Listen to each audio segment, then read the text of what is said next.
Hello viewers আপোনালোক সকলোলৈ ধন্যবাদ জনাই আজি আপোনালোকৰ ওচৰত লৈ আহিছো একেবাৰে সিম্পল এক ডিনাৰৰ ৰেচিপি ইয়াৰ কাৰণে মই প্ৰথমতে লৈ লৈছো আটা হয় আটাত দি দিছো নিমখ কলা জিৰা আৰু অকমান তেল দি ইয়াত গৰম পানী অকমান দি ইয়াক ধুনিয়াকৈ ডো এটা প্ৰস্তুত কৰি লৈ লম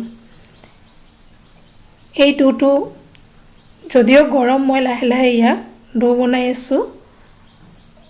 আৰু গৰম পানীৰে বনালে বস্তুখিনি বহুত কোমলীয়া হয় আৰু খাবলৈ বহুত ভাল লগা হয় ডোটো বনোৱা হৈ গৈছে ইতিমধ্যে মোৰ কণী আৰু আলু সিজোৱা হৈ গৈছে মই এতিয়া কণী আৰু আলুখিনি বাছি আছো আৰু কণী বাছি তাক মই সৰু সৰুকৈ খুচি দিছো যাতে ই ফুটি নাহে আৰু আলুখিনিও কাটি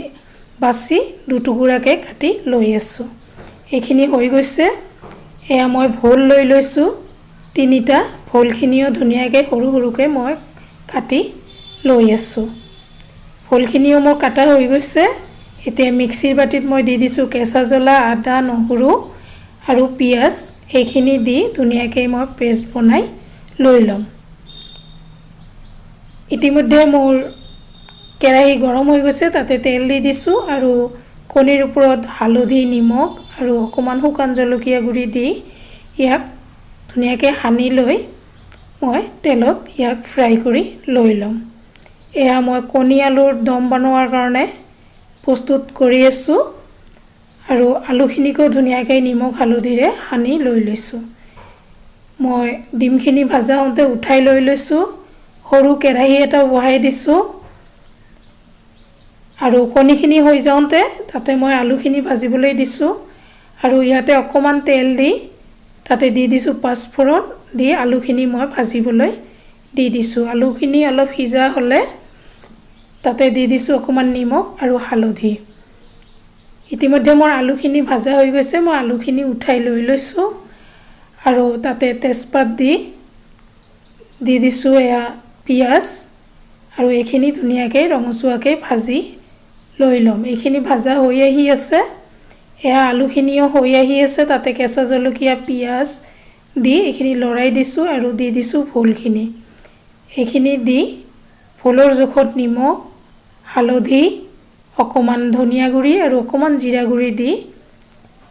দি দিছো ইফালে মোৰ পিয়াজখিনি হৈ যাওঁতে তাতে মই আদা নহৰু আৰু পিয়াজৰ পেষ্টখিনি দি দিছো দিয়াৰ পিছত ভোলখিনি ধুনিয়াকৈ এবাৰ লৰাই তাক ঢাকি দি দিছো আৰু ইফালে মোৰ পিয়াজখিনি ধুনিয়াকৈ হৈ আহি আছে তাতে দি দিছো হালধি নিমখ জিৰা গুৰি ধনিয়া গুৰি আৰু জলকীয়া গুৰি এইখিনি দি ইয়াক ধুনিয়াকৈ লৰাই দি দিছো এইখিনি ভাজা হৈ আছে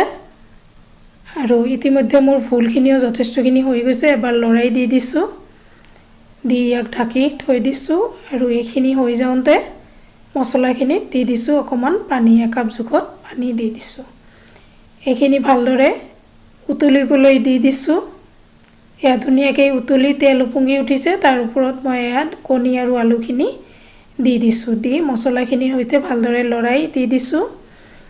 এইখিনি লৰাই দিয়া হৈছে আৰু ইয়াতে এতিয়া মই অকমান গৰম মছলা গুৰি দি দিছো আৰু দিয়াৰ পিছতে মই কণীখিনিত পানী দি দিছো ওপৰলৈকে পানী দি ইয়াক হ'বলৈ দি থৈছো এইখিনি হৈ থাকিব আৰু ইফালে ইতিমধ্যে মোৰ ভোলখিনিও যথেষ্টখিনি হৈ গৈছে এয়া পানী ওলাই আহিছে যদিও ই লাহে লাহে হৈ থাকিব ইতিমধ্যে মোৰ ভোলৰ আঞ্জাখিনি হৈ গৈছে ইয়াক নমাই লৈ লৈছো আৰু মই এতিয়া পুৰিখিনি বনাই আছো এয়া পুৰিত মই যথেষ্ট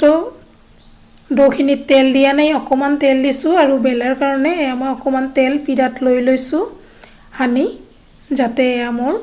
পুৰিখিনি বনাওঁতে পিৰা আৰু বেলনাত লাগি নধৰে এনেকৈ এয়া মই এটা বনোৱা হৈ গৈছে এটো উঠাই লৈ লৈছো আৰু এটা এনেকৈ মই বনাই আপোনালোকক দুটা পুৰি বনোৱা দেখাই দি দিছো বেছিকৈ দেখুৱা নাই আৰু মই কেৰাহী বহাই দি তাতে তেল দি দিছো তেলখিনি গৰম হওঁতে এয়া পুৰি দি দিছো আৰু পুৰুখিনি দিয়াৰ পিছত এয়া চাওক ধুনীয়াকৈ ই ফুলি উঠি আহিছে আৰু সম্পূৰ্ণকৈ ফুলি গৈছে আৰু পুতিটো পুৰিয়ে ধুনীয়াকৈ ফুলি উঠিছে। এয়া চাওক এইখন মই নমাই লৈছোঁ আৰু এটা দি দিছোঁ। এইখনকো মই আপোনালোকৰ আগত মই ভাজা দেখুৱাই আছোঁ। এয়া চাওক এইখনো ফুলি উঠিছে আৰু অকণমান ফুলাটো কম আছে যদিও ই ওলটাই দিলে সম্পূৰ্ণকৈ ফুলি উঠিব। আৰু চাওক কি ধুনীয়াকৈ ইও ফুলি উঠিছে। এনেকৈ গোটেইখিনি পুৰি মই ভাজি উঠাই লৈ ল'ম। ইতিমধ্যে মোৰ গোটেইখিনি হৈ গৈছে। এয়া মই কণী আলুৰ দম বাতি এটাত উলিয়াই লৈছোঁ। এয়া পুৰিখিনিও উলিয়াই দিছোঁ কাঁহী এখনত। এয়া দি দিছোঁ ভোলৰ আঞ্জাখিনি আৰু এয়া এখন ভাজি, এইখন আৰু আপোনালোকক দেখুওৱা নহ'ল, এইখিনিকো দি দিছোঁ আৰু এয়া মই আপোনালোকৰ আগত ইয়াক খাই দেখুৱাই আছোঁ। বহুত